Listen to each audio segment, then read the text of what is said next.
Good evening, and welcome to the St. Petersburg by Night podcasting network. Tonight, we present to you our behind-the-scenes special, After Dark.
Good evening and welcome to the St. Pete by Night Twitch channel where we play St. Petersburg by Night, a massive multiplayer 5th edition World of Darkness Chronicle set in the city of St. Petersburg, Florida. My name is Kent, also known as Misha Kent on all social media, and I am the lead storyteller of St. Pete by Night. But because it's Saturday night, I get to play the role of host, as this is After Dark. It's our behind the scenes program where we talk to storytellers, we talk to players, we talk to movers and shakers in the world of darkness.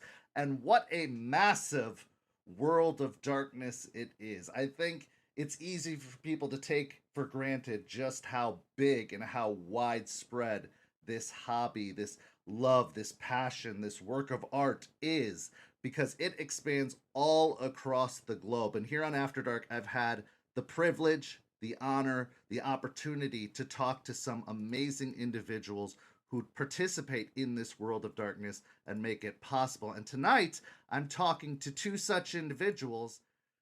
Tonight, I get to talk to two storytellers from the wonderful, wonderful country of Australia in Shannon and Paul. They run games at one of their local gaming stores, and they have been participating in the world of darkness for quite some time. And we are going to get into delving in to find out just how long that is and what some of their favorite memories and moments are from the world of darkness. But first, let's let Paul and Shannon introduce themselves. Hello, you two. Hi. G'day. I've got to do the stereotypical Australian thing. Oh, of course. I mean, what would it be if we didn't? You have to have a little bit of that flavor, that local flavor in there. So let's have a wonderful conversation, because I am so fascinated to talk to the two of you. I'm so interested to talk to the two of you because I think there's going to be a lot of similarities in our experiences, but I think there's going to be a lot of differences. So one by one, the first thing I want to ask you, I love to start back at the very, very beginning, like a good story. How did you discover TTRPGs? When did they first enter into your life experience? And did you have any preconceived notions before taking the dive in, before dipping your toes in that water? Like, were you thinking like, oh, this is for nerds? Or were you like, I really want to do this, but I'm scared? Or, what was that experience like when you first discovered them? And before World of Darkness, before any of it, first discovered TTRPGs. Please go. In classic TTRPG fashion, I'm pushing you through the door. My first game would have probably been D&D when I think I was maybe 15 or something. A friend of mine ran a game. I hated it. It was awful. He was very much follow the rules. You must go in the straight line. Didn't like it at all. And it took probably another, I was probably like 25, 26 when I actually started doing D&D and enjoyed it again. Oh, so there was like a big gap there. Big gap. Yeah, I really did not enjoy my first experience with D&D, and it sort of put me off most games. And then eventually some other friends started up a game. I'm like, oh, if you must have another player, I'll come and play. And I loved it. It was a much more streamlined, choose what you want to do type of game, and it was so much better. Oh, that is a common experience I've found, that a lot of people have a first experience that can either put them off or, make them not like it. And I think that a lot of good players have been lost in this hobby of ours because of experiences like that, because they think, is it always like this? Is this how it is? And they just, push away the hobby. And I think thankfully the pandemic we all like to forget about really helped bring some of those people back to the fold when they were looking for things to do, and had an opportunity to try again. But there was so many people who had really bad first experiences, and I'm glad that you came back and tried it again, and did find out. Yeah. Yeah, it opened up all of them. Like that, I started with D&D, and then I moved on to Vampire, I've done Cthulhu, Cyberpunk. I've loved them all now, but yeah, it was. Oh, that's fantastic. Paul, how about you? Well, I got into TTRPGs in 2013, so 11 years ago now. It came out of a rather nasty relationship breakup, which we'll not talk about. But it was part of that self-discovery post-relationship kind of thing of, damn it, I'm going to look at things. And I heard about this D&D thing. You hear about it. My parents were rather conservative, so there was that stigma about the satanic panic of whoa, whatever. And so, at age of 30 odd, it's like, give it a go. And so that was around 4th ed when that happened. Yeah. I figure for those that are into the D&D, I'm quite happy to be a 4E apologist. So all those who say it's crap, suck it. It's awesome. About 3 years into that, I started getting into Traveller. It's a sci-fi one if people are across that. And I thought that Traveller was fantastic.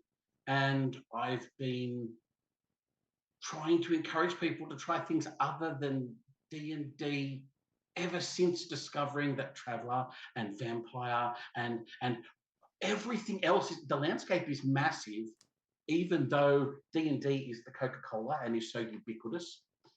There's so many more cool things.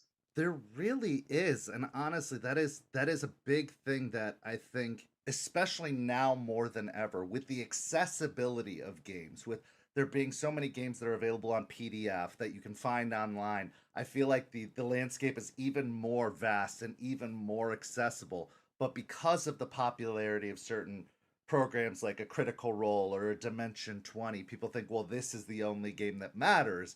When there's great games like all of those you both mentioned, but also Monster of the Week and the Star Wars RPG and the Lord of the Rings RPG. And there's just like plenty and plenty of games to delve into. So no matter what your taste is, if you're not a fan of the fantastical, fantasy-based game, there's sci-fi, there's horror, there's all of these other places to go. And I've been running and playing World of Darkness for 30 years. And I got to play during the end of the heydays of World of Darkness in the late 90s. But then after the drop off, so too did the hobby in a lot of ways. Like when 4th edition D&D came out, that was kind of some dark days for TTRPGs, because a lot of systems were transitioning and trying something new. And what they tried, in my mind, were not good. So a lot of people were put off. I'll go on a rant about Chronicles of Darkness later, but overall, it was a shift and a transition. And even then, it was really hard to get people to break out of the mold of what they wanted, because people were afraid to admit that they liked TTRPGs in those days at all anyway. It was still viewed as kind of taboo or kind of really nerdy. But now I'm seeing people expanding. I'm seeing people, experiencing things. I just spent a weekend at Gen Con, and there were games running round the clock of all kinds of systems. And it's just great to see. It's great to see that people are expanding outwards, that D&D is still very much popular, and I'm grateful for its existence, that it heralded in a new generation of fans. But there's so many other places to go, and I'm glad that people are experimenting with some of that stuff. That being said, let's talk about how you discovered World of Darkness. When did it first come across your radar, in terms of your personal experience? Shannon, go ahead. So some friends of mine, we were sort of discussing, oh, what do we want to play now? We're all organized to go away for a holiday weekend of just gaming. We're like, what do we want to do? So a friend of mine suggested playing Vampire, and we all loved it. Yeah, we love the political side of it, the more roleplay heavy aspect of it, and since then it's sort of just taken off. With our group, we've played V20, had to go with that. We're currently playing a Requiem campaign with that group. Yeah, so playing with them definitely took off, and then I started watching LA by Night and fell head over heels in love for the whole backstory and everything like that. Absolutely. Paul. I was a tabletop wargame, 40k kind of jazz for a while. And I remember going through back in the day before the internet, when you had mail order catalogue for different hobby stores and stuff, going through those, and I was looking for mix. But then I saw like the role play, the books that were there, and I saw Vampire being advertised, and at the time being like 16 or so, it was kind of the whole idea of just, oh yeah, that's not what I'm looking for, move on. So I knew of its existence. So back in '96, that would be about second ed or just before revised, whatever it is. But that was it. It was just okay, it's out there in the ether somewhere, and that's it. Actually being introduced to it was only about a year or so ago, when Shannon was the storyteller, and I got to play Vampire for the first time ever. So you really only have like about a year's worth of experience yourself within the World of Darkness system and the setting and everything like that. That's incredible, because I mean, you both have now reached the rank of storyteller. You're both taking on the responsibility of running games, and I love that. I love that if you discover something that even interests you, taking that level of courage to just jump in full tilt and be like, okay, I like this, now I'm going to go even deeper and I'm going to run it. And one of the biggest pieces of advice I give to people is just do it. Just do it. You'll work out the kinks later. You'll figure out the mechanics as you go. You just have to dive in and try. And so after only a year of experience, just being able to run it and feeling so comfortable with it, that is a testament to your talent, your dedication, and your flexibility with moving through systems. I think that's absolutely wonderful. So the first thing I'll ask is, what do you remember about your first Chronicles, and what did you play? Shannon, we'll start with you, since yours is in the timeline a little bit further back. I played a gangrel by the name of Lucia, because it was my first ever time, and I'm big into animals. So our ST was like, here, have the animal clan. You can be the druid clan or the ranger clan. Yeah. So I was a gangrel. I had a couple of bonded dogs that ran around with me. Probably the big thing that I remember from that chronicle is just how lethal combat was. Because being a gangrel, I was the combat. And yeah, I remember getting very hurt very quickly. So jumping from like D&D, where you've got 200 health or something, going into playing that, I'm like, oh yeah, I can take him. I've got claws. No, I cannot. So do they, or fire, or crossbows. Yeah, exactly. And obviously, my intelligence and stuff was not great because I didn't think I'd need that because I was a fighter. And then we had a La Sombra BBEG who just came over and went, "No, you go sit in a corner and stay there." Yeah, that's a thing that people have to think about in the World of Darkness setting that I think they don't really have to think as much about in D&D is the fact that there is a social threat, and that social threat can really counteract any plans you make. You might make the strongest, biggest, toughest fighter, but just one, dominate can take you out of a fight completely the entire time or make you switch sides. So you have to grow with that in mind or balance that out and make sure you have someone in your coterie or group that can help deflect some of that if possible. But it's a multi-tiered game. And Vampire specifically takes a lot in the social. I think they actually don't put as much in combat as other games do. They really, really do lean into the social aspect of it. Yeah, it's something I've really come to love. But that first game where I was like, yeah, I'm going to beat everybody up, and then didn't. It's the big thing I remember. Happen. Yeah. Paul, how about you? Given present company being fairly new to it, my first character was a captive that I still like to tease Shannon about, that she killed on accident. I forgot he took steak bait as a flaw, and Michael, I was bringing the whole of the coterie together, being kidnapped, and everybody got staked, and I forgot he had steak bait. So, yeah, that character, Jeff, is there. He's asleep. It's all good. The body bag gets zipped open by some people who are going to abduct him. Okay, I make the roll. I wake up. I look at them. They go, "Oh, it's awake." Bam! In goes the steak. Suddenly, Jeff is gone. What the fuck? That was a bungled abduction right there. You got a full Buffy the Vampire, the Buffy the Vampire Slayer experience right out the gate. Consequently, my favorite character was my replacement one. Okay. Hudson Hollister, a Malkavian, who is very much loved by everyone in this particular gaming community. Yay! Yes. That's the way. And so everyone loves Hudson. Yes, but Jeff's death did bring on a major story aspect for the rest of the chronicle. I didn't just wipe it under the rug. Right. You can't just dustbuster up the ashes and pretend it didn't happen. That's a great storytelling tool. Well, you can, but you shouldn't if you want players to feel important about, what happened to them.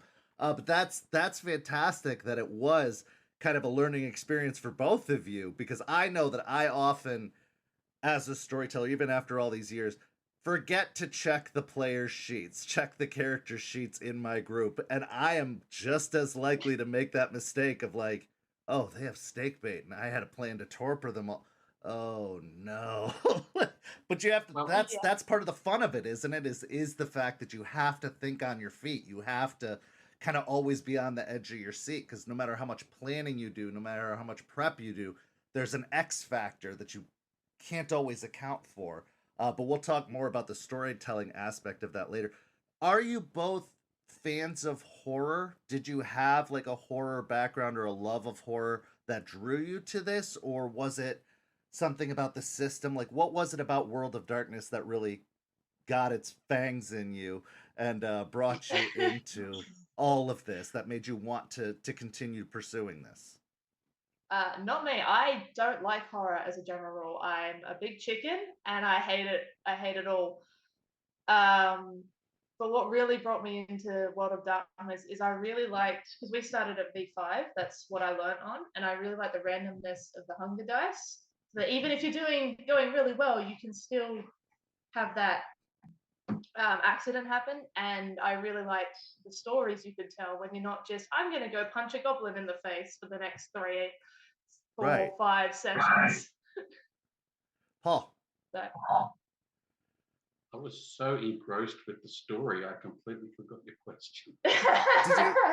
Were you a fan of horror before this? Like, did you have any kind of background in loving horror movies or vampire movies or anything like that? Or was it just, it happened to be a horror game, but you found something else that you loved about it, even if you weren't a fan of horror. Horror itself, I really have no interest in. I don't care. I was really keen on Call of Cthulhu and the whole Lovecraftian thing well before I started with Vampire. And so for me, it was just, I really like stories. I mean, I do like those creature feature movies like the Sharknado and stuff that's just cheese, or, the Lava Lantula, what's some other stupid ones I've seen? Piranaconda. They're all ridiculous and stupid, and they're fun for, beard Right. skills. And so, there you go. I just like fun stories. And so, hey, I get to be a vampire. That's going to be fun. Have a go. Yeah, and I think that there's something about the World of Darkness setting that is so much more accessible than a lot of other games. The fact that it is our world, the world we live in, the world we see, with this kind of veil drawn back to the secret societies behind it all. And there's something that makes it's an escapism without escaping too far. Like I've talked to people before where fantasy wasn't really their thing. They didn't like it because they couldn't feel like they could access it or picture it, or if they did, it was in a very limited scope. Like, well, when I think of fantasy, I always picture Lord of the Rings, and that's it.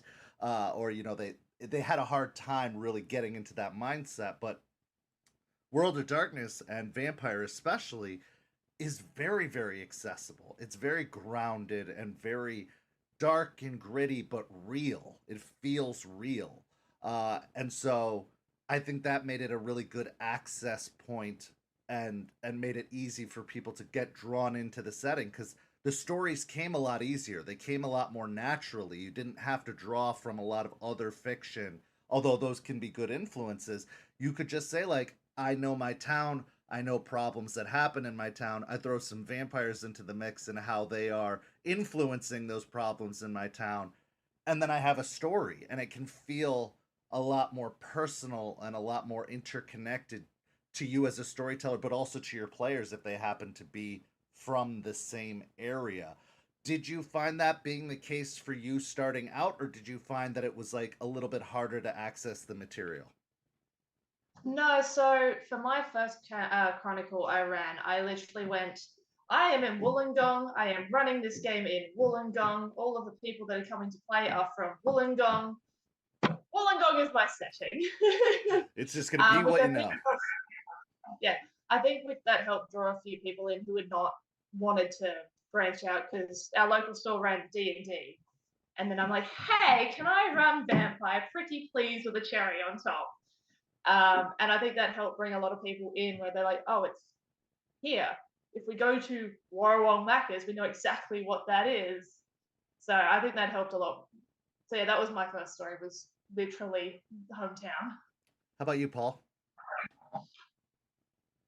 I figure I was probably trying to be too ambitious straight up, but also having 10 years of experience of just running games, being a GM and telling stories. I went to the other side of Australia. I went to Western Australia, which I figure kind of like some of your central US states, it's almost desert, like Arizona at a guess. If I'm any good with my US geography, Western Australia is pretty much desert, and everyone lives on the coast because if you go too far inland, you just die. Yeah, absolutely. Las Vegas, so Nevada, yeah. So yeah, I figure that's fun. Let's put vampires in the desert and see what happens. And so yeah, I went to Western Australia. I kept canon continuity with Shannon's east coast of Australia. Wollongong is about hour and a half to 2 hours south of Sydney for geography reasons for people listening on and watching whatever. And so yeah, other side of the country, Western Australia, in Perth, which is the capital there of WA. Yeah, I wanted to keep continuity, but I thought I'd do that. I like running my stories as Frankenstein, where you sew bits together. I'll take a module that I like the story from. I'll bolt on, apart from this module that I like, and so I'll weave that into the story here. I'll homebrew this whole section here. So the whole story has got all manner of really legitimate narrative stitching holding it all together.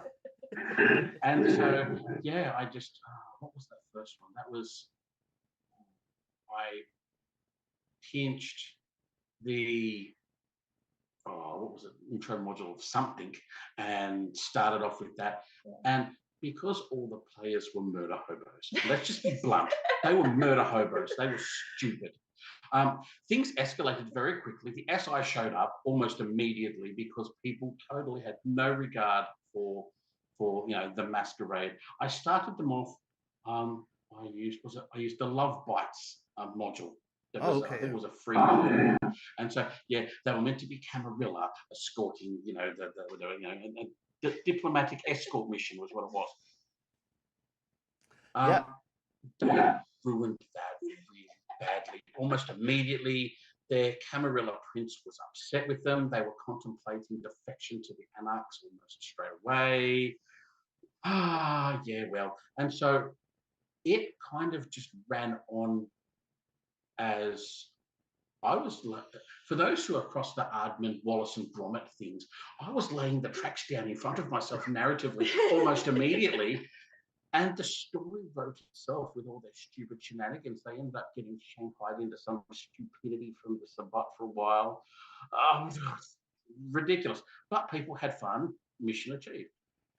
But those are some of the best stories, like when you have to improvise. I'm an improvisation storyteller. I literally write very little down. I'll take notes about things that have happened so that I'll be like, what was their name again? And I can go back and reference that because I'm coming up with this stuff on the fly as it's happening. But I love the improvisational story. I think it's good to have like a really, really rough outline of where you want it to go, but almost with utmost certainty, your players are going to go off the rails. They're going to go wherever they want, especially if you give them room to do that. Just like Shannon was talking about with her first experience, when people like railroad you, when they literally won't let you flex outside of those bounds, it can feel very forced and it can feel very unnatural and uncomfortable. But when you do leave those boundaries open and let them venture out, I think it does keep it exciting for us as storytellers. It keeps it exciting for them as players. And I think some of the best stories come out of unplanned moments like that, when it goes a completely different direction and you're dealing with the Sabbat, you're dealing with the SI, you're dealing, like, that's what people want to experience. They don't want to stay in a stuck small term type deal. So I think pre-written adventures are great. They're great to teach people the system. They're great to show you what they expect a typical vampire game to run like, but that's all they should be, is inspiration. They should be inspiration, and they should be a teaching tool to get you comfortable with doing your own thing from there. And it's actually interesting because we had the author of Love Bites on this show a couple of months ago, and we got to talk to them. So it's really great to see that, and I'm sure they'll be happy to hear that you took their material, were inspired by it, and were able to take it in a different direction. So I think that's just awesome. But let's talk about that transition to storyteller, because a lot of people get very intimidated at the aspect of going from player to storyteller. It can be a very nerve-rattling thing. Because you have to feel comfortable with the rules. You're expected to know all the lore. You're expected to wrangle anywhere from 2 to 7 people and keep them all on task and keep them all on target. You're basically, it's a job. You're having to administrate this group of people while also being creative, and all these expectations on you. That can be very intimidating for people. So what was it like for you each individually taking on that role? And it doesn't have to be specifically around World of Darkness, but just in general, whether you started storytelling or DMing D&D, whatever game you started with, when you made that transition from player to game runner, what was that experience like for you, Shannon?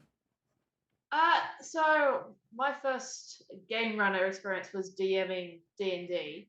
I was very much like, I don't know how to do any of this, so I'm going to take Lost Mines of Fendelver, and I'm going to run that. And if people like it, then I'll keep going. And that game's still going like 3 years later. We're still playing it. We've finished Vandelver and now it's all homebrew stuff. We're like jumping into Vampire was that one was more I'm not getting to play this as much as I want. I'm gonna fix that problem. So I've jumped straight into a homebrew world because there's no supplements for down here. There's nothing for Australia, so I jumped straight in and homebrewed up my first mission and was very nervous first vampire session. It was really good. Everybody had a good time, but it was very much like, if this doesn't work, will they let me come back and keep stealing their D&D players for vampire? So it was very nerve-wracking, but for the most part, it went really well. I was collabed with my ST to be like, hey, do you think this is going to work? Do you think I need to put a bit more detail in? Like, a lot of my first sessions had everything listed out, everything that they were going to do. If they went here, here's all the stuff they could find. Nowadays, my prep work for Vampire is a lot more one sentence type prep, and then I improv the rest of it because I find that easier now that I am very comfortable.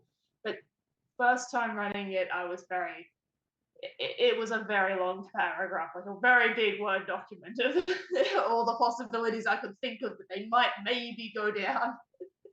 Oh, absolutely. Trying to plan for every eventuality in a story is impossible because even if you have 50, 60 pages of plans, they're going to find the one thing you didn't account for, the one place you didn't plan to go, and that's where they're going to want to go. And so I'm like, just save yourself the time. Like, use that time to rest and to prepare yourself mentally for what it is to run a game.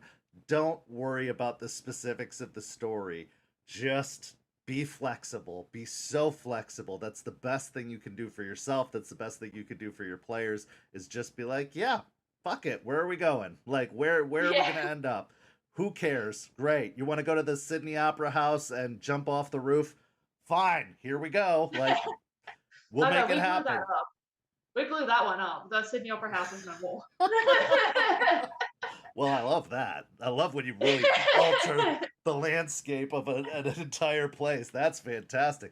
Paul, how about you? When you started running games, what was that experience like for you? Well, my first game of D&D, this is, I walked into the local game store in Wollongong, no less. Wow. And they were running D&D as you do. And so I went in, I was like, hey, I'm curious how this goes. I was invited to come sit down, and someone handed me their character sheet, never so graciously stepped back. And I had a character, and you're in, start swimming. And so that was it. But from that first session, the whole idea of TTRPGs and role-playing games, it clicked immediately. The whole idea of, unlike war games and stuff where, you need to buy more minis and the cost investment can be immediately high, the major resource for TTRPGs is in your skull. So really, no one ever does this, but all you need is the core material for any TTRPG and a fertile imagination, and you can go for your life. But we all love a good splat book, and so there you go, pull you in, and it's great. But yeah, so one game of D&D 4th ed, and I love TTRPGs, and I've pretty much been the apologist for everything outside of D&D with my gaming community from then on. Well, that's interesting that you bring that up, because you're absolutely right. It's all in here. Everything you need is in here, because so much of TTRPGs, the concept of role-playing games in general, goes back to playing pretend as children. We did this. We've been playing TTRPGs our entire lives. And I think a lot of people, if they broke it down to its simplest core components, really all that the systems did was add a little bit more structure, give you a little bit more mechanics, add in an element of chance, whether it be through dice or cards or whatever the case may be, a random element that is structured into the material. but really all we're doing is playing pretend. We're doing live improv theater. You know, we're doing these things that are ingrained into our very childhoods, and we're just growing them up a little bit. We're making them a little more complicated, as all things are when you become an adult. Things just get more complicated. But the core concept is there.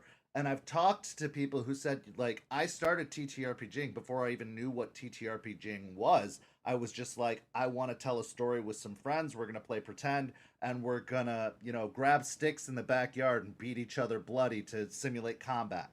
Or we're going to, you know, flip a coin to decide who wins a conflict. And I'm like, that's it. You basically designed a gaming system and you didn't even know it at the time. And then they would eventually discover TTRPGs and you know, fall in love with it immediately because they were already doing that. So I love the way you put that. It's like, yes, you have your core book and that's really all you need. Absolutely. Because it can give you some setting ideas, it can give you some restraints to play with, some stories to play with, or concepts to play with. But we really never needed any of that stuff. You just need a good imagination and a willingness to yes and a lot of things, or just go along with a lot of concepts, and you'd be right in it. So Australia, this is one of the things that fascinates me most about World of Darkness in Australia, because like Shannon said, there's not a lot of material. Australia is kind of this no man's land where if you look on White Wolf Wiki, or if you do a little bit of research, maybe you get 2 or 3 sentences saying, oh yeah, there are some werewolves down there, or oh yeah, there's some vampires in a small area that are Cam or Sabat or whatever. They'd never really delved into the depths of it, at least not in the Vampire the Masquerade setting. I think Werewolf might have touched on it briefly or a little bit more in depth, but Vampire definitely. There was a werewolf tribe that was purely Australia based. I think they were like the Bunyip tribe or something like that. They were based off the Tasmanian tigers. Their looks. Yes. Yeah. Crikey, there's bunyips in the well. But yeah, other than that, there's not much. I think there's a couple of names that came over on the first fleet, and that's about it. But that's what makes this even more impressive is when you think of Australia, you're not going to think of vampires. You're going to think of desert. You're going to think of a lot of sun, really hot. Not there. You got your fair share of major cities, but they're really spread out, and kind of the coastline is primarily where a lot of that's going to take place. Not a lot of inland stuff. So you took on a really unique and interesting challenge of developing a setting in Australia for vampires. What was that process like? Like, how did you take into account all of these things that vampires need, like darkness and lots of people and places to hide from the sun? How did you develop a setting all of that? And did you find it to be particularly challenging? Or having been born there and raised there and known the area well, was it a lot easier than one might expect to incorporate vampires into that kind of climate? I didn't find it too difficult, simply because, yes, I was born here. I think I'd have a far more difficult time running something in Florida, because I've never been. I have no idea what it's like there. A lot of the stuff I find is, if you're traveling, you need a sun-proof RV, because you can't get from Wollongong to Perth in one night. It's just not going to happen. There's also I tend to, with mine anyway, werewolves tend to be a bit more in the center with where the desert is, because that's where they can run free and they can do their thing, whereas vampires are very stuck around the cities because they need the people. And because a lot of like, there's a couple of big cities, which is where you've got your big, like, Camarilla, your Anarch, the big groups. Most of the other towns and cities in my chronicle have 2 or 3 kindred in them that run the place, and that's about it, because that's all that town can support. So yeah, it's been interesting, but I found it fairly easy growing up here. I'd find it way easier than trying to adapt like a New York chronicle, because it's just such a different landscape that I don't know. It's got to be so unfamiliar to you. Yeah. It's a different culture. It's a different landscape. Like, maybe you've seen snapshots of it in movies, or maybe you can do a little bit of internet research. And I always am in awe of people who can do that. Like we had a storyteller on the show a few months back who only does historical remote games. Like they live in the US, but they're running in London, they're running in Romania, they're running in all these places they've never been before, but they do their research. Like they read books, they read, do website searches. They really get into it to try and familiarize themselves with it. And I'm like, that sounds like a lot of work, like way too much work, especially for a hobby. So I'm just like, man, that's intense. So it makes sense that you're going to go with what's familiar, and that familiarity does probably make it a lot easier. But Paul, how about you? You took it even further by saying, I'm going to throw a bunch of vampires in the desert and we're going to play survival games. Like, talk to me more about that. Well, the way that I've done it, for as far as games that we've been running out of the game store that are set in Western Australia, other than the fact that it's on the other side of the country, so I had to do a little bit of research there, it's still Australia. So it's easy enough. I mean, Google Maps and a bit of Google research just for, common locations was easy enough to do. But as fruit of that first session, that first chronicle that Shannon ran, I've explored my Malkavian Hudson, who's actually gotten married to one of Shannon's NPCs. And so because Shannon got to ST that and hasn't had a chance to play very much, we've kind of had this polygyamorous moment. How about that for a phrase? Okay, where between the two of us, we've been co-storytelling Miranda, that's the NPC, we've been co-storytelling her story. She's a Setite, and so at the moment, her and her husband, Hudson, my Malkavian, are on pilgrimage in India. And so Google Maps and a whole pile of Google research has been my best friend. And I've been, again, improving my way. And you've liked it because as soon as it's come over the screen, it's been cool. I mean, it doesn't exist until it comes over the screen, which is awesome. So, we've gone to India. We started in Udaipur, and then we went over to Rajasthan in India, and I've learned a lot about Indian culture and what is touristy and what isn't in India. And so that story is still ongoing and is interesting. And because I love Call of Cthulhu, we've had some very interesting, ancient, horrific things that when Malkavians look too deep into ancient lore of the Setites, you find really weird stuff. Also, I'm planning another home game, which I'm setting in Austria, in a fictitious city called Todesfall, on the Austrian-German border. And so there's a lot of research about very heavy Germanic Euro history and things. I saw a video once with Jason Carl about setting things in other places. And so those YouTube touristy videos where people take a GoPro and they video as they're exploring. I have visited Vienna virtually multiple times just to get the vibe of what Todesfall will eventually become. Well, and that's a great storytelling tool right there. It's a great suggestion to people to try that, to take that opportunity and look at some of the resources that we might take for granted or that we might forget about. Is that you can get, people record everything now, like everything, Instagram, Facebook, TikTok, everything. So you just Google a place, and if you're willing to spend the time digging into it, you can get GoPro videos, you can get, selfies, you can get all this stuff that gives you such a much nicer and cleaner snapshot of different cultures, different places, different times of day, different locations and buildings and architecture and all kinds of stuff. It's more accessible now than it's ever been. I mean, that's also a terrifying concept when you think about like the mages and technocracy and the Second Inquisition, but in reality, like for a storyteller, all of the pieces are there, all of the resources are there. When I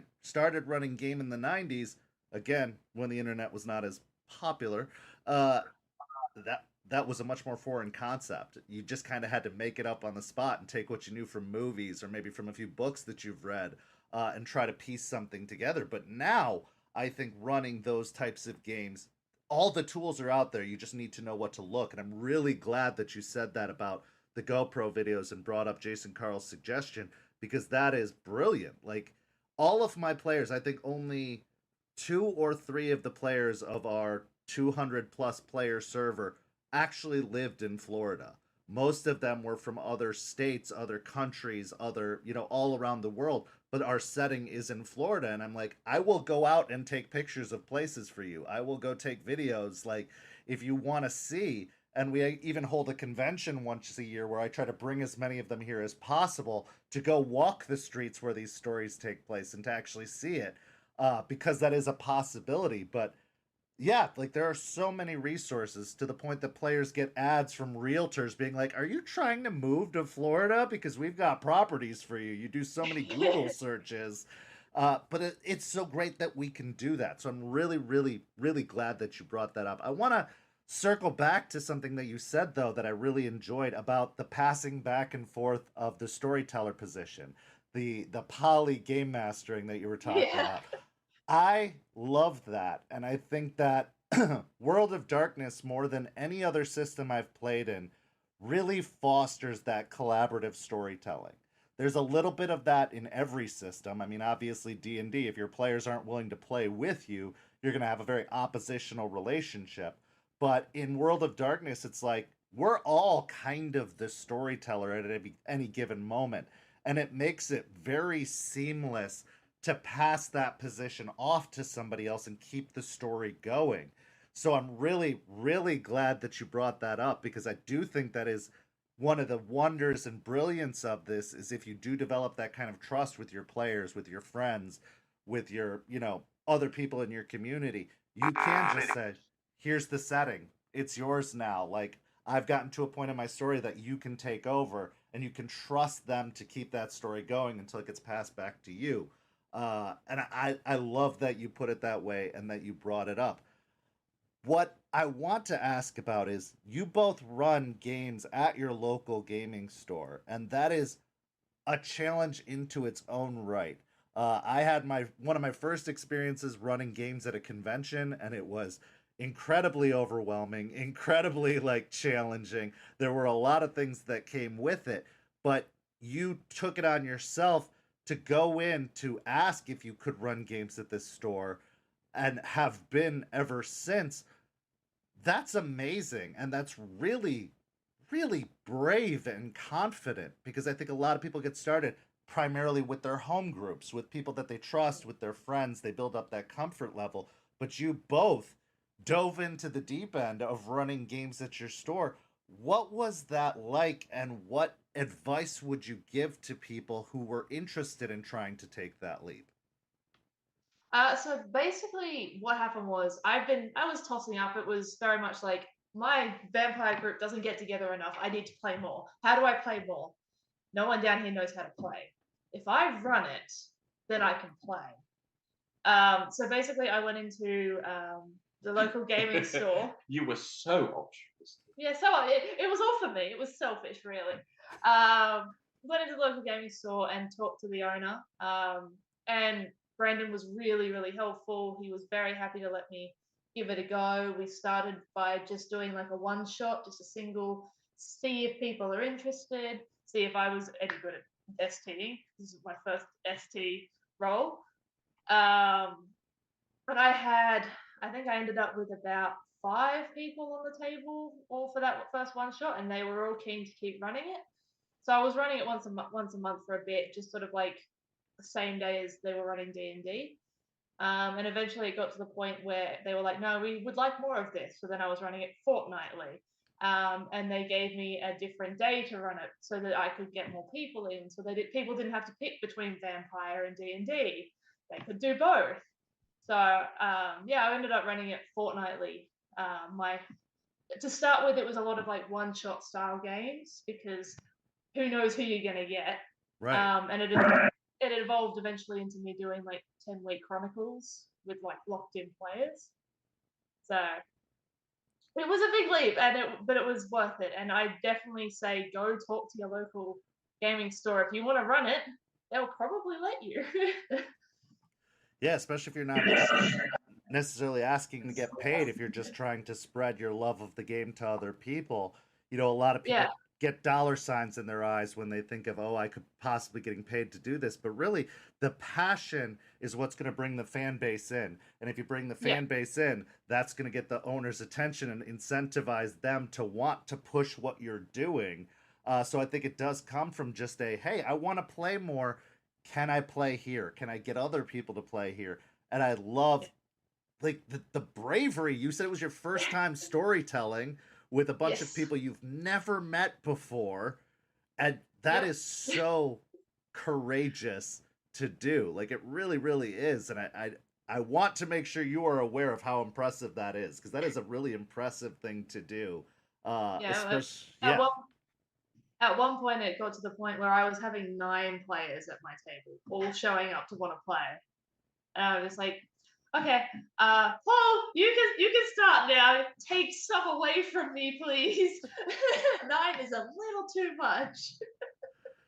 So, Paul, expand upon that for yourself, your own personal experience. Like, what were the steps that you took to start running games at a gaming store, and what was that experience like? Was there a lot of like nerves and pressure that came from it, or what advice would you give to somebody who was also interested in trying and taking that leap? Well, I'd been GMing games for about 8-9 years prior to this.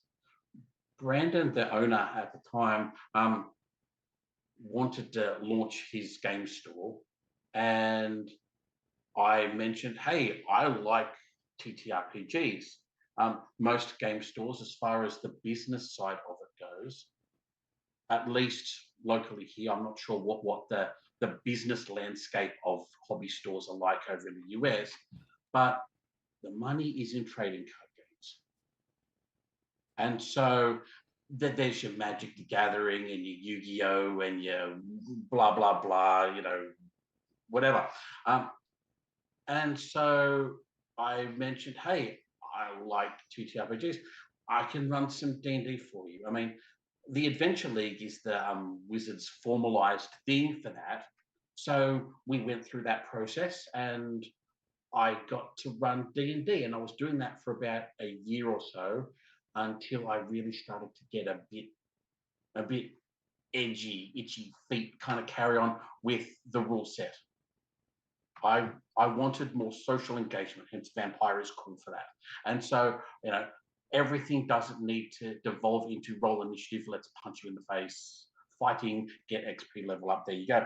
Okay, I'll leave my gripe about the D&D mechanics alone for the moment. I then moved into running Cthulhu. And so Call of Cthulhu was awesome. I was playing on the Monday nights in Shannon's Vampire, and backing that up the next day on the Tuesday nights, alternating between D&D and Cthulhu. And so for a GM, it was a really heavy mental load having 2-3 different active story plots running simultaneously. And so I was really starting to burn out as far as having to be mindful of those. And running your home game where it's a controlled environment with controlled players versus in a public forum setting at a game store, completely different, because the table dynamic is going to shift week to week when you have public forum and anyone can come in and out and blah. And there's a lot less stability. And I mean, people have a whole different mindsets. When you have your session 0 for a home game, everyone sets the social contract and what we want to get out of it, and we have a structure and a theme of where we want to push the narrative and etc. But yeah, you get people that are idly curious, or you get people that have had a hard week and they just want to blow off their frustrations, so they're going to murder hobo their way through an evening of just venting and relaxation, and that's perfectly fine.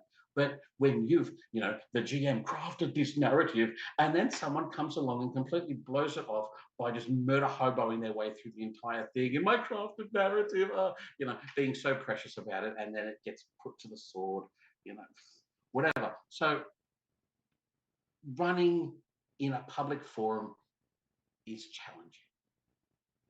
Yeah, to say the very least. When I moved away from trying to have the bipolar D&D 1 week and Cthulhu the next, back and forth, I let that go and I focused purely on the vampire. And Shannon's like, help me, I've got 10 players at a table and it's burning my brain. And so, okay, yeah, I'll quite happily crunch and learn a new system spontaneously. Okay, throw me a rule book, and that's what Jeff was. Jeff was learning the rules. St. Petersburg by Night is brought to you through collaboration with our partnered vendors, Wolfpack Dice, Ember Fox Dice, Dragon Ink Dice, Barra the Bard, Champs Tramps, Panchi Artista, and Chromatic Creations. Links to our partnered vendors, as well as our Twitch and YouTube channels, can be found on our website, stpbynight.com. The official theme song for St. Petersburg by Night is Vampire by Faith and Failure. You can find them at faithandfailure.com. You can follow SPbN on all socials with the hashtag StPeteByNight. If you wish to support our program, you can do so at ko-fi.com/StPeteByNight to help keep the stories rolling. And Hudson was playing the rules. And so, learned how to do that, spent the next 12 months or so, however long the campaign was for, learning how it works, and then started running myself. So I want to follow up on that about the safety tools. So, we talked about, like, at a home game, you're going to talk about, like, what are people comfortable with? What are people not comfortable with? You kind of figure out that social contract that you were talking about. We call them lines and veils. What can we allude to? What should we completely avoid? That kind of stuff. And that's really something that has gotten really, really popular, for me at least, within the last 4 or 5 years. Before that, it was just kind of like, well, I know my friends, I know what they're cool with, they can trust me, we can trust each other with what we portray. But now it's become a lot more formalized, and especially in an environment that is a game store of random people. You don't know who's going to show up week to week. I do want to ask how you go about that. But first, I want to give a shout out to your game store, because I think it is so cool that you do this with them and that they have been you've developed this relationship over time. So I want to give a shout out to Grimdark Gaming Inn in Australia. So if you are from the Australia area or going to be visiting, go give them a look. You can see their website at grimdarkgaming.com.au. Show them some love and support, because it's amazing that they've created this relationship with our guests here today, and then it does seem that they foster holding open games and kind of a lot of different systems, a lot of different possibilities. I looked at their schedule, and they've got the card games, they've got pretty much everything you can imagine. But go check out that website and show them that over in the States here, we do support our local game stores, even if they are the most far away thing from local for most of us. It is good to see that these businesses are still thriving, still existing, and still supporting the hobbies we love so much.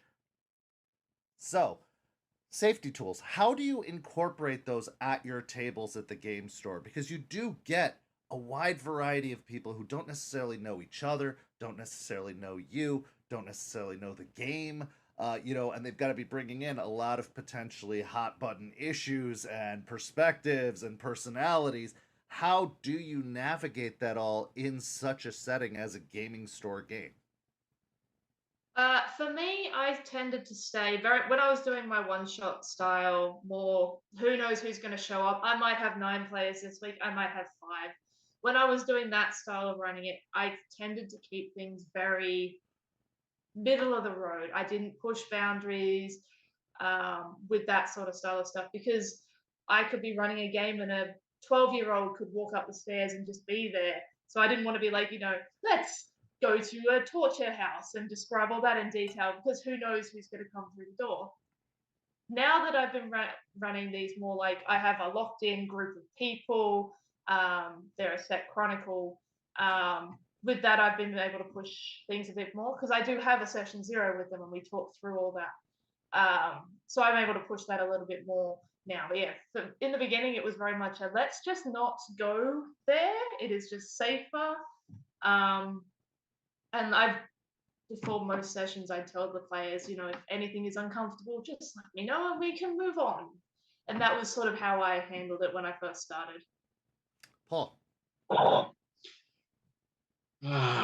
This is where the fun comes in. What's my current body count in killed characters? I'm like, I don't know. Too many. He's the only GMST anything that's killed my characters before. And he's at 4 of my characters so far. In a public forum, you definitely have to be sensitive. So I tend to play things PG, pushing M for rating, again, because it's going to be a community location. And you want kids and families to come in. Because Junior's going to come in and go, oh, I like that. And then mum and dad pays for it. That's the way. Harass them for Christmas is the way to go. But yeah, you have to make the environment pleasant for everyone. It's definitely not a home gaming environment. But yeah, with practice, I mean, I've been at it for over 10 years now. I mean, and as you get your sensibilities locked in, I mean, you've been at it for like over 30 odd years or so now, Kent. So I figure you really get a feel for recognizing it's almost psychology 101. Okay, I can tell that person's starting to twitch a bit. So I can ease the narrative descriptions off here a little so that they don't squirm anymore, because it stopped being tension for fun and it started to become unfun. So it's not so much having a formulaic structure anymore as being able to get well practiced at reading the room. No, I think you make a very valid point in the fact that storytelling isn't just about telling the story. It's about learning to read the players and read the situation and read the table. I think there are so many passive skills that we use as storytellers, skills that we develop over time, you know, especially when you're getting random players, when you're working with multiple different groups, when you're running for a large community of people, you do get a good sense for people. You get a good read on people. And is it always correct? Absolutely not. People can surprise you. You know, I've had players that I thought were the most trusted, amazing players possible, and then they'll do something completely out of left field, and it throws me for a loop. Sometimes for a good way, for story purposes, but also sometimes in a very like, whoa, that was super uncomfortable. I didn't even know you had that in you type, you know, way. And so it doesn't always work, but I would say, especially when you've been doing this a lot longer, when you've been doing it with a lot of people, you do get a really good sense for people. But even now, like I said, even every now and then you'll get somebody who will surprise you. So my question next would be, when you do encounter a problematic player, how do you resolve that situation? Because I know that a lot of newer storytellers really struggle with that. I mentor several storytellers. I've brought people from nothing to, you know, running their own games and their tables. And one of the big things they come to me about is like, what do I do? This person's causing problems. There's not chemistry here. Like, how do I approach that? How do you handle problematic players at your tables? Or have you even had any issues with that or any encounters with that that you've had to deal with so far? Shannon. I've sort of had one sort of big-ish one. 2 of my players did not get along, mostly in-game, but their characters butted heads constantly, and it had started to switch from being just in-character, oh, we hate each other, to slightly more personal. So what I ended up doing is talking to them both individually about it and seeing what we could do to work it out, and then we ran just the 3 of us a little session where the 2 characters came together and had a chat and talked through a lot of it. And that resolved a lot of the issues with that one. It's very much you sort of have to do how it's going to work best for the players. Yeah, it was very much a talk to them both individually. Then we had a little session where the characters sort of didn't make up. They were never ever going to be friends, but found a way to work together better. And after that, things ran a lot smoother. Paul. It sounds as if you're asking about bleed, not only in game, but also out of game with people. Because people and players are very different to characters in game. Yeah, it's fun.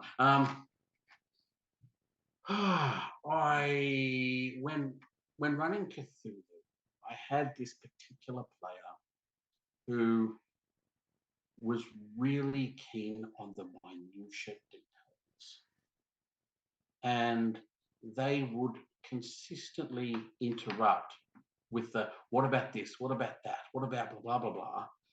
And I had to work again public forum.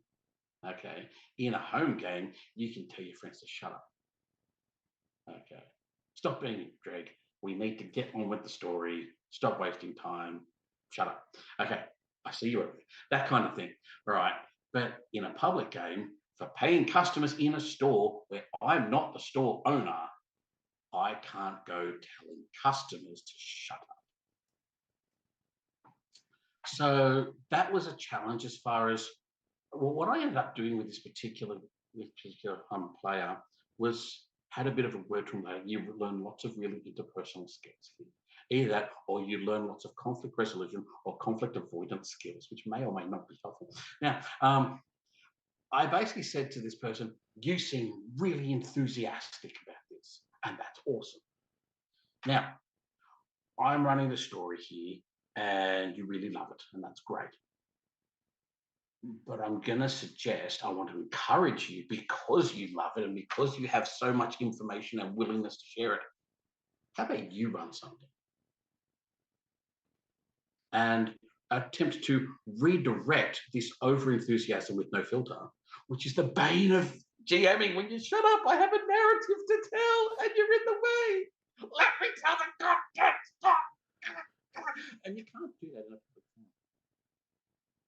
So, yeah, it can be challenging when you have people with multiple motivations and reasons for being there and styles of play, and their style of play may not match with my style of storytelling, and you learn quickly. Well, I'm really glad that you called it for what it is, which is bleed. Bleed is a very, very problematic element in gaming.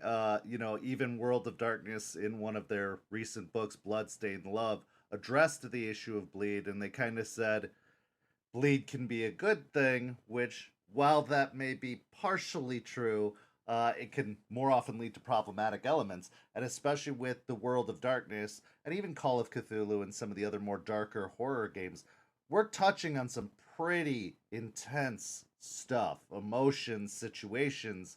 Murder's a pretty regular thing in World of Darkness, and we're not talking about like killing off a band of goblins. We're talking about killing human people with families and lives and stories. And it does tap into some of the darker natures of players, and so it is really important to kind of navigate that minefield, because you are seeing the darker sides of people. They are thinking with that kind of goblin brain, as it were, that part of their brain that does think about that kind of stuff. And I think that it is really important to make sure to incorporate some sort of separation, some time dedicated in the session to be like, all right, let's step back from our monster brains and let's get back to being people, because we have to go to work tomorrow, and that kind of process. But I think you're right, like learning how to read people, redirecting that energy, because some people get so invested, so fired up. You're right. Go write a story of your own. Go, instead of trying to take over and commandeer this story, create one of your own and take people on that adventure, because it's not necessarily a bad story, or it's not necessarily like you're not doing anything wrong. by being so enthusiastic and so invested. What you're doing, though, is you are dominating this process that we all are doing separately from that. So, like, trying to create that separation or trying to redirect, that's a really, really good strategy. And actually, I hadn't even considered suggesting that to some people, of just saying, like, hey, if you have a person with main character syndrome, maybe convince them to write a story for that main character and tell it to a group of players who can play in it. Like, once you're like, storytellers are allowed to have main character syndrome to a certain degree because they are the ones dictating and telling the story. Whereas when you have a PC at the table that's got main character syndrome, that can hurt the fun of the other players at the table. But I really liked that suggestion. I want to shift gears a little bit more to talking about the system as a whole, specifically the World of Darkness. It's gone through a lot of changes. It's gone through various editions, as games do. It even took a departure into Chronicles of Darkness. And Shannon, you said you're playing some Vampire the Requiem. You've done 20th Yes. anniversary. 5th edition was kind of where it seems like you got your feet wet at first, and is, Yep. I'm guessing, what you use now. What Yeah. are your thoughts on the differences in the system? What are some things that you like, some things that you wish would be brought into like V5, and which of those three was your favorite, and why? V5 is still definitely my favorite. I love the randomized aspect of the hunger dice. I think it's an amazing system that they have for that. I think it's far better than the blood pool of Requiem and V20, where you just can do the things rather than having the oh no, I've just rolled a messy crit on my interrogation. Am I going to rip this guy's head off? Oh no. So I really, really liked that, and like balancing your hunger and all of that sort of stuff with V5. So it's definitely my favorite. What I'm really liking about Requiem is how much more powerful you are as a kindred, but it doesn't feel overpowered because every kindred is overpowered. So I am playing a Nosferatu in Requiem, and just the ability to run around doing. I'm invisible now because I have a single dot in Obfuscate. And a second dot, I can make someone else invisible with me. Like, just the power scaling on Requiem, I think is really cool. But it once again has like the blood pool, and it doesn't have the random aspect that I really love about V5. V20, I was probably my least favorite. I didn't like how churny the combat can get in that. I know it's not the biggest part of Vampire, but like you got your soak and your all of that, and it just everything takes so long to go for your armor and all that sort of stuff. I found that really clunky. And I like a lot of the like clan specific details. I played a Bahari in V20, and that whole like infernalism track, that was really cool, and I'd love that to come across more than it has.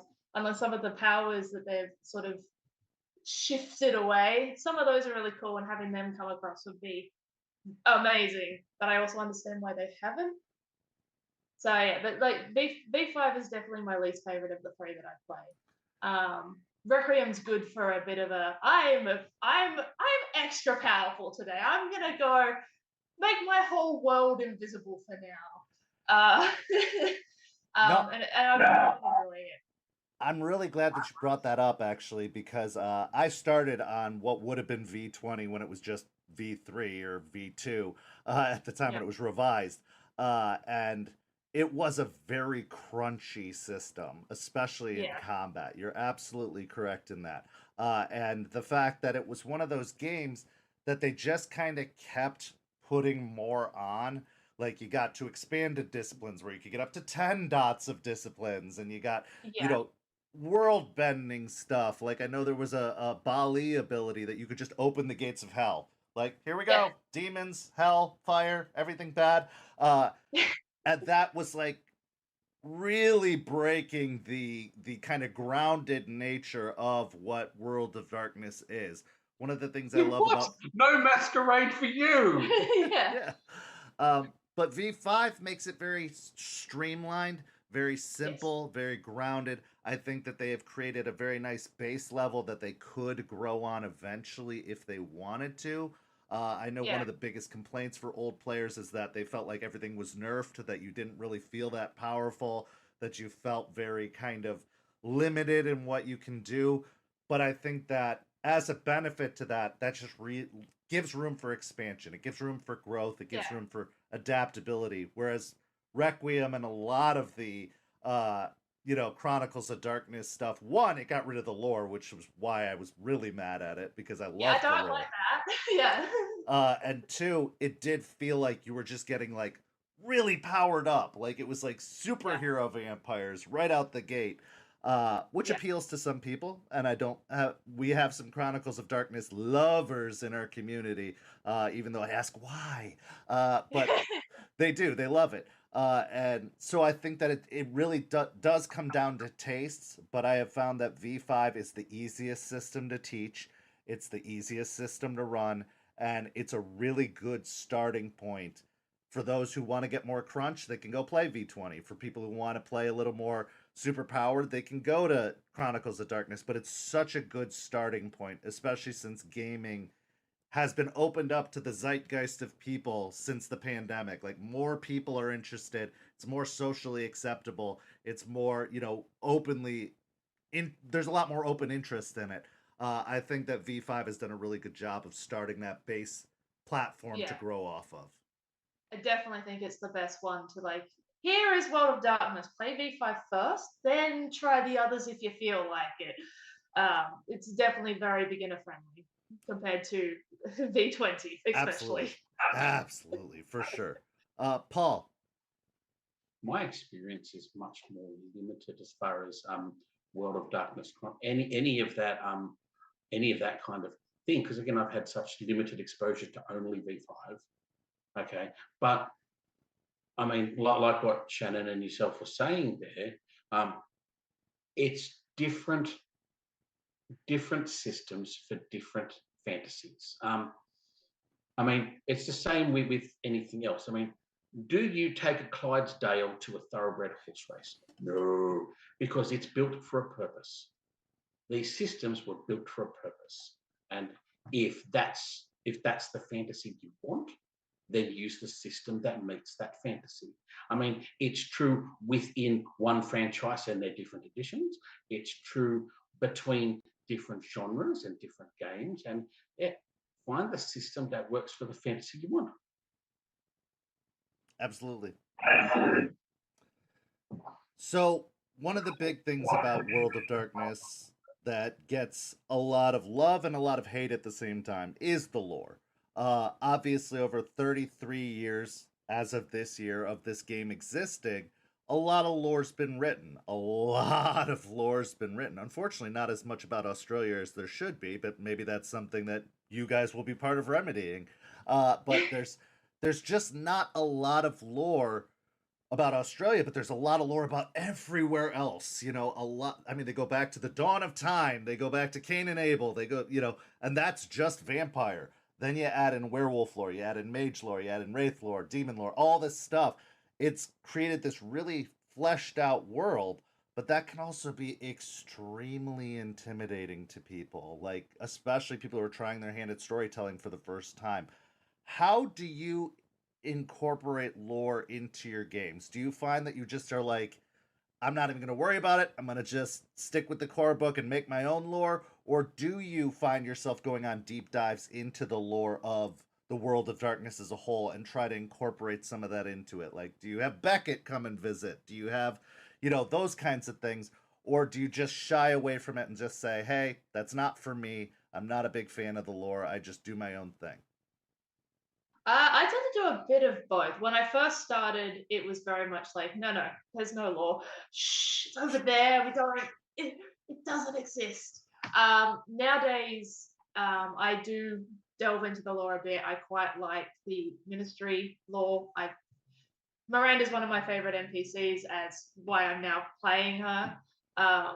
But so I quite like it. So depending on who I'm playing with and what they're after as well, sort of depends on how much lore I grab in. One of my players wanted to play a changeling who had just come back from behind the hedge and had been turned by an Arcadia. It was complex, and that took a bit of diving into, like, okay, now I have to look at changelings and gentries and do the changeling lore as well as my vampire lore. And I don't mind doing that for players. It's a lot of fun and I enjoy it, but I don't tend to go out of my way to be like, all right, this is the lore, follow it like a road or a path. I will pick and choose things that I like and go, yes, that Beckett can exist, but let's not have, I don't know, Theo or whoever, like, depending on the story I'm trying to tell. I get fairly flexible about it. That's smart. That's smart. Do you have a particular piece of lore that you really like? Is there a particular like story or a particular location or a particular, I mean, you mentioned ministry, obviously, but getting even more specific than that, is there any particular section of lore that you really, really enjoy? Not necessarily specifically. I tend to have a base understanding of most of the clan's lore. I don't tend to delve really deeply into a lot of them, just because I have Ravnos a ministry, and a Malkavian 1 week, and then the next week I'll have a Gangrel, a Bruja, and a Lasombra. So I just tend to stick to the sort of the base level. If people specifically want me to delve in deeper to the lore, I'll go for it. Like, I've been loving playing Miranda and delving into the Setite lore. We're gonna go rescue Set. This is what's happening. But as a general rule, I am not have a specific thing. I find out things like, I recently learned about the Week of Nightmares for the Ravnos, and I was like, that's really cool. But then you hear about like the Setite stuff, and I'm like, that is also really cool. So I wouldn't say I have a specific lore I love. I kind of like it all. Yeah, just watch out for the space laser in the Week of Nightmares that the Technocracy bring to the table, because they made that a huge. What about you, Paul? How do you incorporate lore? Do you find an interest in lore, or are you more a fan of just doing your own thing, coming up with your own stuff, taking some inspiration maybe here and there, and just really crafting it yourself? Or do you like pulling elements of lore in, and is there any particular lore that appeals to you? I just love telling stories, being well versed for different systems. Telling stories is great, and each of them have their own lore. I mean, and depending on the franchise itself, that lore can be, decades worth of investment of stuff. I mean, you're saying 30 plus 33, was it? 33. Worth of vampire lore that you can mold into something to terrify and delight your player. And I mean, and what's it? D&D's had like these or something stupid like that worth of things. Travelers getting onto 40, 50 years worth. So is RuneQuest and things. So they've all got this massive, canon for them, and they're all amazing. And so it's fun to look, even just for me, just for my own entertainment of, let's look into this more. And it builds the world in my head. Again, best resource ever, keep it fresh. So lots of reading, lots of exploring, lots of just daydreaming in and wandering, exploring through the lore. I wonder what happens here, blah, blah, blah. And you learn more, and it builds it so that when you're running and you get caught out and you have to improv something, you're more versed in what it's like, so you can just trot this stuff out confidently because you've grown, you've bathed in it. I mean, at the moment, I've spent the last fortnight absolutely crunching Cyberpunk Red because I'm going to run it next quarter for my friends, and so yeah, Cyberpunk stuff. Yeah, I mean, yeah, cool. And so yeah, that's another piece of amazingness. I mean, Mike Pondsmith has some of his stuff is ridiculous, and it's awesome. And so yeah, as far as Vampire, getting back to the point, I get distracted a lot. For Malkavians, I love the whole idea of the Cobweb, Madness Network, whatever you want to call it. You've had so much fun exploring this. I did have fun. It was good. Yes, we've gone full, multi-level depth Inception as Hudson, my Malkavian, takes his wife on tours through the Madness Network. It's covers her ears. Hang on, dear, this is going to be wild. Oh, look at you, you're bleeding out of your eyes. But it's okay. I've been born with it. I can handle this. You do it and it'll kill you. Yeah. And so, yeah, it happened. And so, yeah, that's been fun. But also exploring again for Miranda, exploring the Setite lore and the Egyptian mythology stuff. It's been so much fun. I've managed to, because I unapologetically really like Lovecraftian weirdness. I've been employing some of that in there. Like, I mean, for those who are familiar with your Egyptian mythology, and you've got, Horus and Set and Osiris and what have you, and then Apep, the serpent that they're fighting, and the blah, whatever. For those that love Cthulhu, Yig, Apep. Let's explore that for a bit. Yeah, he's totally not going to kill me soon with some eldritch horror. I can just tell. You've already had the children of Apep completely have a go. Yeah, Hudson's currently missing his eyes. It's great. He got attacked by snake people and had his eyes shut out of his skull. So yeah, imagine a Malkavian that can see without eyes. It's been prophesied. Auspex can do some wonderful things. Yes, it can. Yes, it can. So I want to ask some lightning round questions for you. These are kind of the go-to questions that our community always asks of our guests. And since we're pre-taping this, for those who are watching, if you couldn't tell already, it is pre-taped. I'm going to ask some of the questions on their behalf. So one of those questions would be, what's your favorite clan so far? And then my second follow-up question to that would be, what's a clan that you haven't played as a player? Obviously, as storytellers, we play all the clans. We dip our toes in everything. But a clan that you've wanted to play as a player but haven't had the opportunity to do so. Go ahead. My favorite clan is still Gangrel. I love my character Lucia, my first character. She came over to be an NPC in my game, and I just love the taming wild animals stuff. As for a clan I'd like to play, probably a Salubri, just for the unique aspect of it. I was going to say Nos, but I am now playing a Nos, so I guess Salubri, the hiding yourself away and all of that sort of stuff. I quite like the challenge of having that, third eye bleed issue. Well, and also the fact that they're so heavily hunted that their blood is like the filet mignon of vampire blood.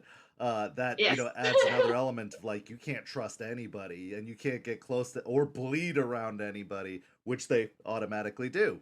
So it is a really strong challenge. Yeah, you're tasty and you go well with ketchup. Yeah, I like the challenge of that sort of stuff. Like, I wanted to be Nosferatu for ages simply because I want to be ugly and then try and deal with normal situations while I'm this ugly thing. Now I do.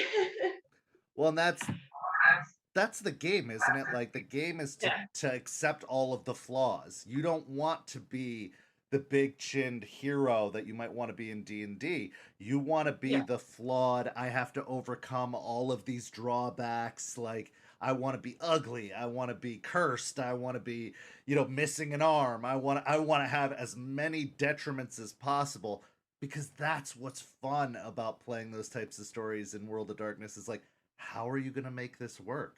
How are you going to do this? It's the challenges that make the game worth playing, not being great at everything. Like, eventually you'll get there, but it should be a hard journey to get to that point. Absolutely. And like Thin Bloods, I know with a lot of their stuff, especially some of their new powers, you can very much min-max your Thin Bloods. You can have a store going of all of these different concoctions you've got. And I went, no, I don't want to do that. I'm going to have the one where I have to make it in myself, so I can only ever have one thing activated. I'm going to have nightmares, and I'm going to just have all of the terribleness and just go and see how it goes, because it's a much more fun game for me if I don't go, yes, this is my overpowered character who can solve everything. No. Let's have my flawed, pathetic. Yeah, you want to have to crawl your way up from the beginning. Yeah. Paul, how about you? What's your favorite clan, and what's a clan you've always wanted to play as a player that you haven't had a chance to yet? Favorite clan, straight out the gate, Malkavian. Yeah, fist bump for you. That's the way. Professionally, I work as a disability support and mental health aged care worker. So exploring the empathy of mental health and mental frailty for me is fascinating. I mean, professionally, I've invested a lot of time and training into that, and I find it, mind blowing. It's amazing. So Malkavians are just that sweet spot for me, and I will quite happily lose humanity points and stain me. I will beat to death people who suggest that fish smells are awesome. Absolutely. I think that the beauty of Malkavians is that it is a spectrum. You can play any end of it, and I think there are ways to do so tastefully. I think the reason fish malks get a lot of hate is because people think that's making fun of or making light of mental illness, when in reality it's like, if done effectively, it can be tasteful but can still kind of be zany, and it can still be fun, as long as people remember that this is a game. Nobody's trying to be offensive. Nobody's trying to poke fun at anything. Like, we're all just trying to have an experience, and that there are good things to come out of any version of a Malkavian that can be played. Because also people love to go the whole, sociopathic serial killer route. And I'm like, yeah, but that can also get pretty boring and pretty limiting sometimes. So it's really just about like tailoring the character to be interesting, unique, and but also still very entertaining for the player and for the other players as well. So yeah, I love me some Malkavians. Love them. Using Malkavians as a narrative cop out for being a chaos gremlin, smack in the back of the head.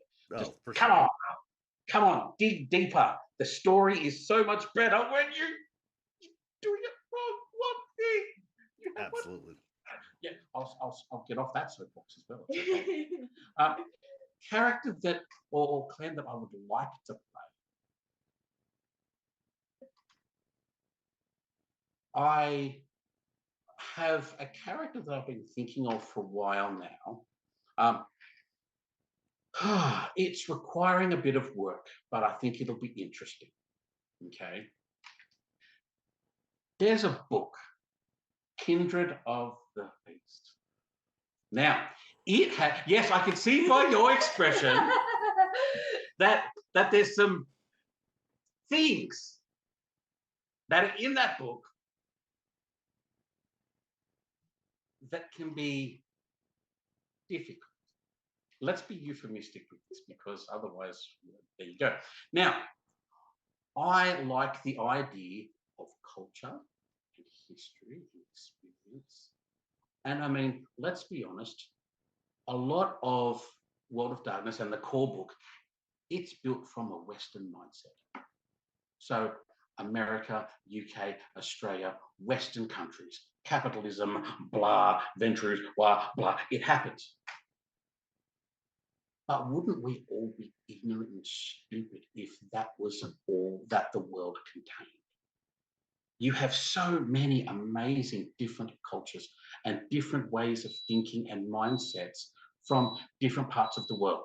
And so I want to play a culturally Japanese, born in Osaka kind of Japanese gentleman. Okay. What I'm thinking is the whole idea of the kaijin and that whole, mentality and culture that isn't core book vampire. It is very obviously not core book vampire. It also strays well and truly beyond having a law sheet or one of the paths of enlightenment kind of thing. I mean, they're opportunities to add a bit of spice and some salt into westernized vampire, core book stuff. So what I was thinking was taking that alternate mindset. Again, it takes a lot of work because, I mean, we've all had the visceral reaction. You mentioned Kindred of the East, and everyone instantly, it's like you touch the eyeball on a snail and it's gone, in it goes, retract away from it, be gone, there it is. So being sensitive on that front, what I was thinking, okay, to make it mechanically easy, okay, yes, by rules. This is where the wonder of reskinning and flavor comes in narratively. Yes, mechanically, they're a La Sombra. Yes, mechanically, it's going to be dead easy because you follow the core book, blah, blah, blah, there you go. The RP is where the juice is. Because the RP is that he is going to be culturally Japanese. He is going to be a samurai. He is going to have that samurai death before dishonor mindset. He is going to be, yes, the whole, from what I read of the whole Kuei-jin, the bit that I want to take from it is the distinction of the different clans is a Western conceit. You may well have a La Sombra or a whatever, but because they're not recognized as such and do not have that history or that mindset, that whole Western thing, they are the way that I'm going to use it again, which, people can crucify me in the comments and so what, I don't care. We are all Kuei-jin. We are all hungry dead. We all have our own unique skills. And so the spirits and the energies that have empowered us to be, whoever over there has obfuscated up to wazoo. They're but ugly as sin. The Westerners know that one as a Nosferatu. Well, that's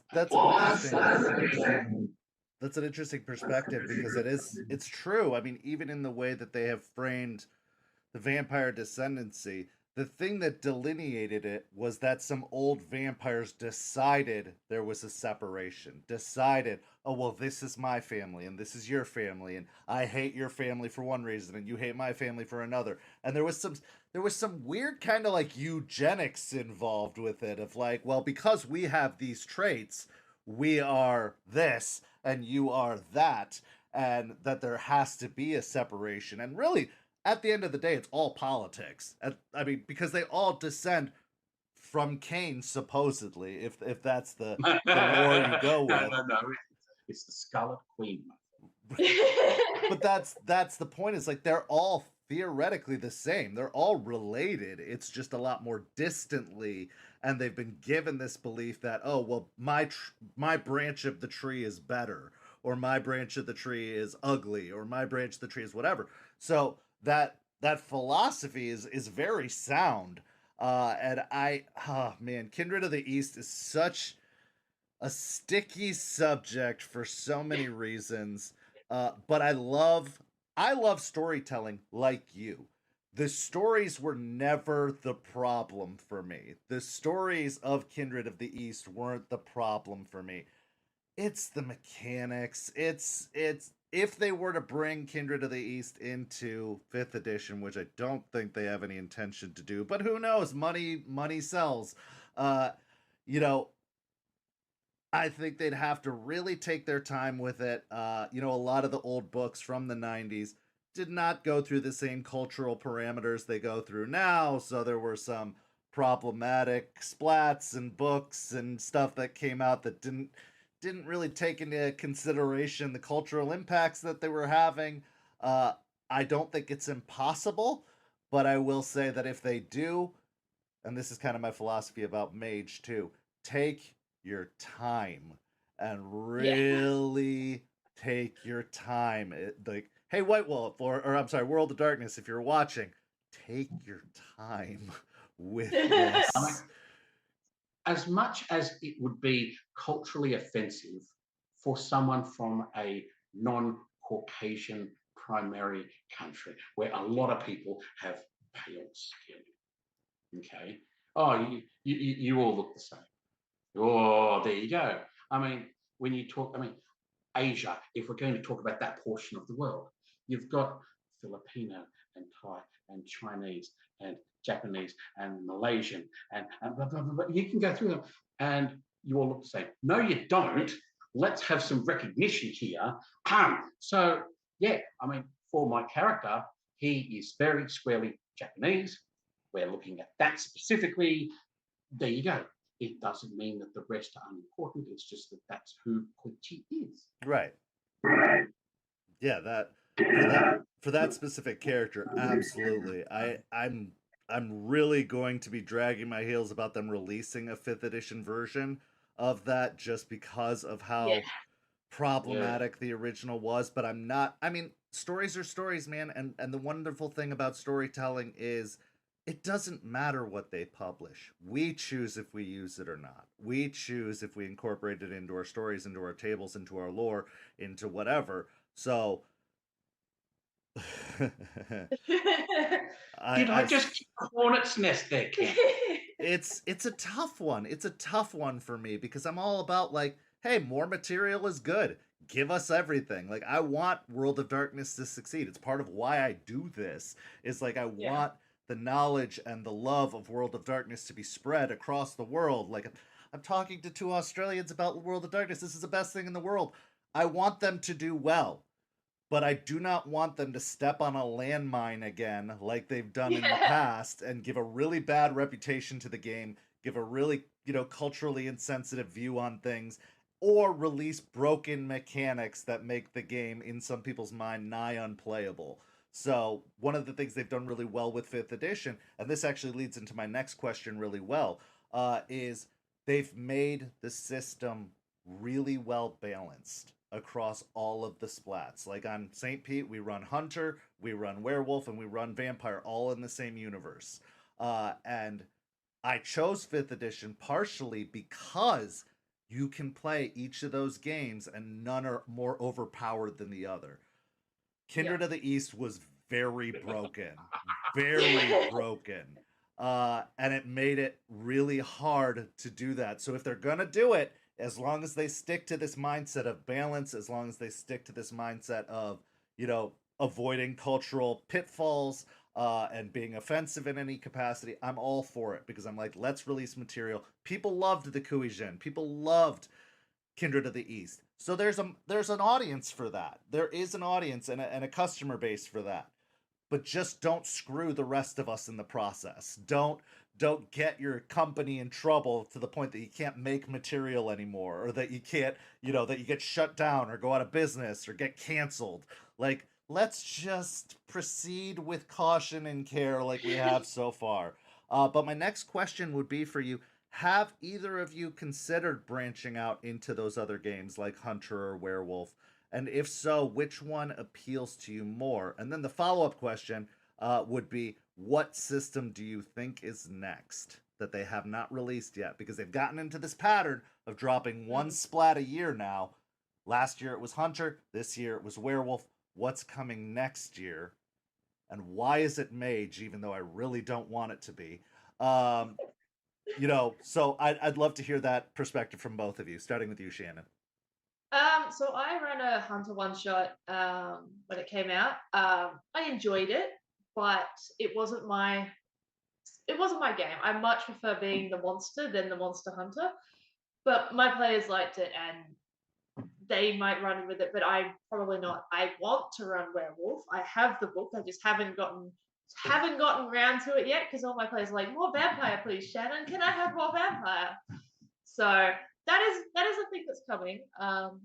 As for what's next, I agree. I think Mage is next, but I would love Changeling. I really like Changeling, and I would love them to bring that back because I'd love to actually have rules. Because when I was doing that, my Malkavian, who was a Changeling who came back and all of that sort of stuff, I did a bunch of lore dive into that, and it's really interesting. And I'd love to be able to do Changeling. I just think Mage is a little bit too overpowered and will break a few things. Yeah. You get it. Yeah. As much as Mage is a lot of fun, I don't think it needs to be next. I would much prefer Changeling. Make it last. Make Mage Yeah. last. Take your time. Really try and work on the balance. And if you are going to burn the whole world down with the release of Mage, do it when you're done doing World of Darkness stuff. Put it out last and then fine. But I want Wraith.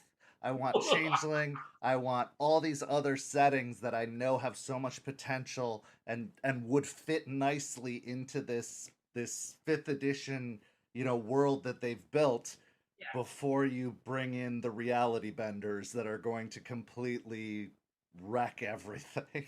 I completely agree. Like, I have a single mage in my chronicle at the moment, and it is very much a he's there, don't fuck with him, or he burns the world. Yes. Yeah, I really don't want them to do mage next. I think they are because it's popular, but I don't want it. Much prefer changeling. Paul. Again, harping on it because it's a soapbox hunter. I love it. So, Hunter is my jam. So much so that in one of my games that I ran recently, I think it was last quarter, I took the La Celestina, whatever you godforsaken want to call it, from the Hunter core book and decided to abduct some of the Kindred's touchstones, and they were being fed to this thing. Have a go. Now you, Kindred, get to be the hunter. Try and stop this thing from shredding your touchstones. That's amazing. And go on. And so that was it. Yeah.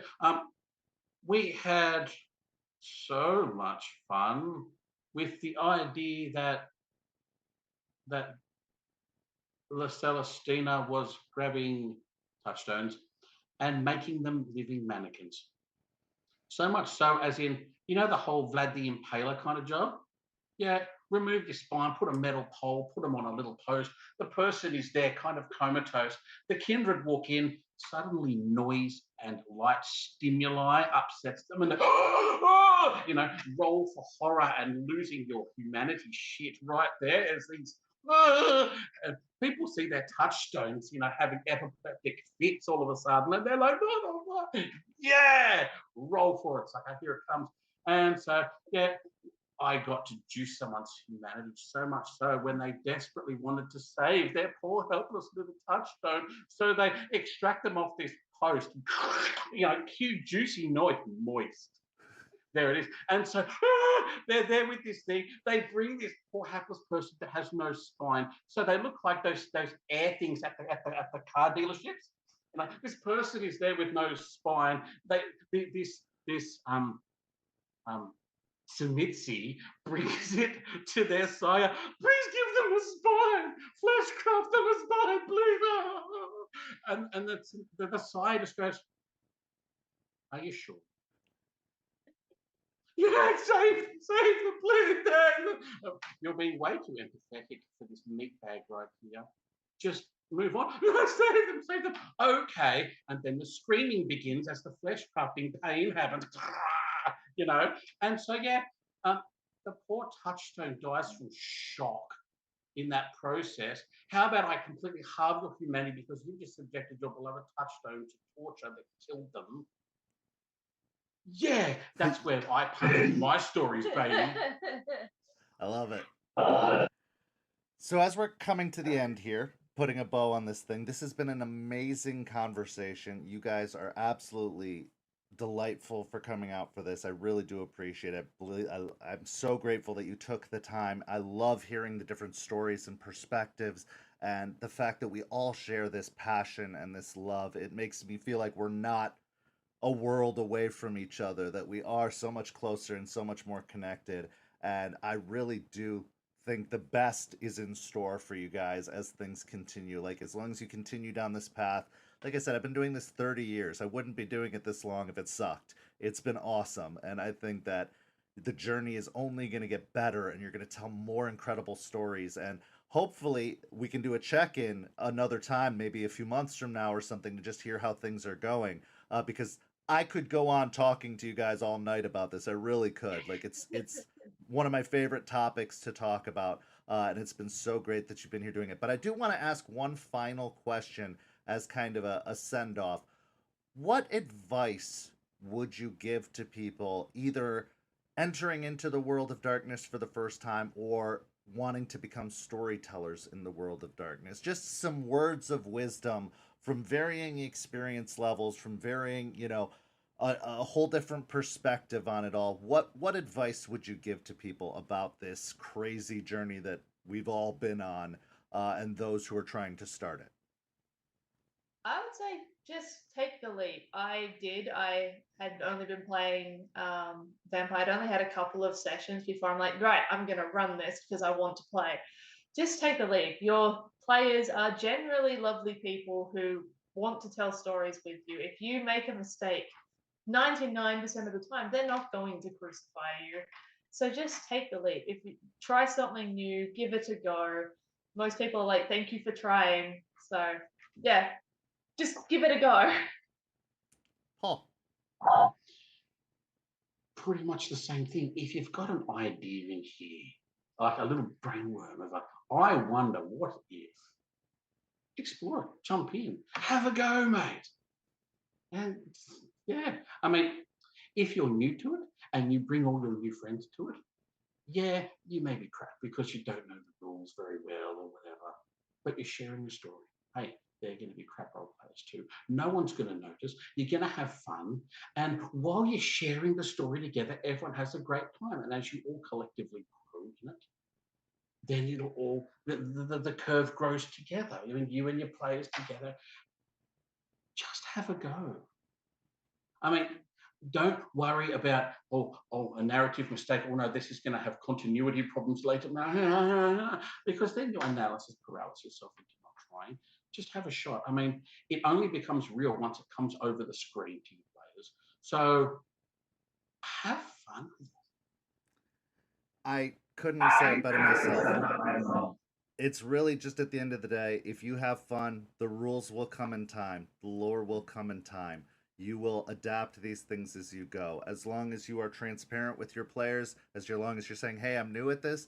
We're trying something new. Let's figure it out together." As long as you bring them into the journey and the experience with you, they are going to have a blast. You're going to have a blast. You're going to get better at knowing all the crazy roles and all the crazy, rule disparities. But you do what you're going to have fun with. The rule book even says on one of the first pages, these rules are suggestions. If you have fun, throw the whole book out if you're not using it. Like Rule of cool. absolutely. More like guidelines than actual rules. Yes.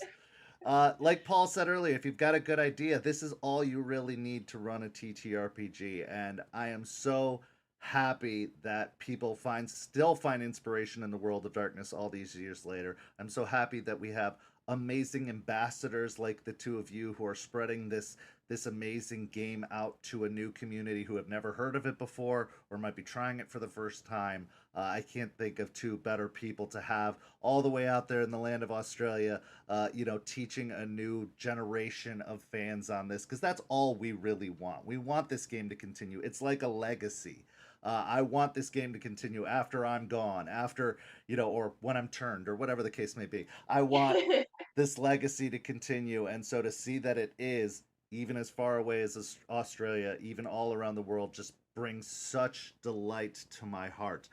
Before we go, I want to give one more shout out here to grimdarkgaming.com.au. This is the local gaming store over in Australia where our wonderful guests run their games. Go support them even if you aren't in Australia, because why not? Let's help local businesses, let's help local gaming stores succeed, and that'll give more opportunities to our amazing guests to make their games happen, to reveal their stories or unleash their horrors onto the individuals that choose to play with them. But Paul, Shannon, it has been an absolute honor. I do mean that genuinely. It's been an honor and a privilege to talk to you about this, to share this love with you, and to continue to push these stories forward. And I really hope nothing but the best for both of you. I hope you get amazing characters. I hope you get amazing chronicles. I hope you tell amazing stories. And more than anything else, I hope you have fun doing it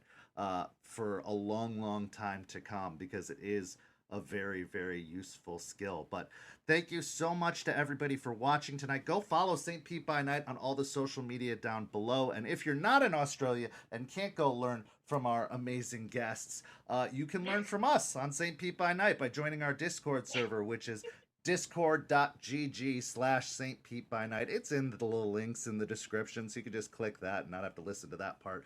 But go join our community. We run one-shots of vampire, hunter, werewolf. We have ongoing chronicles and campaigns that stream here on Twitch that you can watch and absorb some of the rules and some inspiration from that. But we want to spread this love of World of Darkness for years to come. So come be a part of our community. And who knows, maybe you will be featured on an After Dark in the future like these incredible individuals, and we can talk about your stories as well. But thank you so much for watching, everyone, and have a lovely evening, and we'll see you next time. Good night, everybody.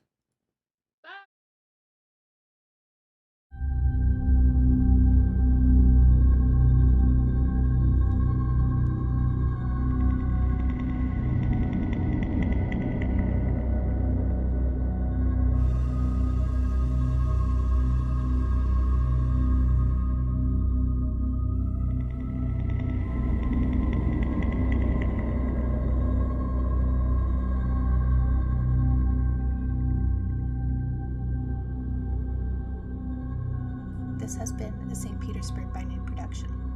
After Dark is produced in agreement with World of Darkness and Dark Pack. The host for After Dark is Kent. Visit our website at stpetbynight.com for more information about all of our productions and how you can become part of our community. Thank you for listening. Until next time, fangs, stakes, and claws out.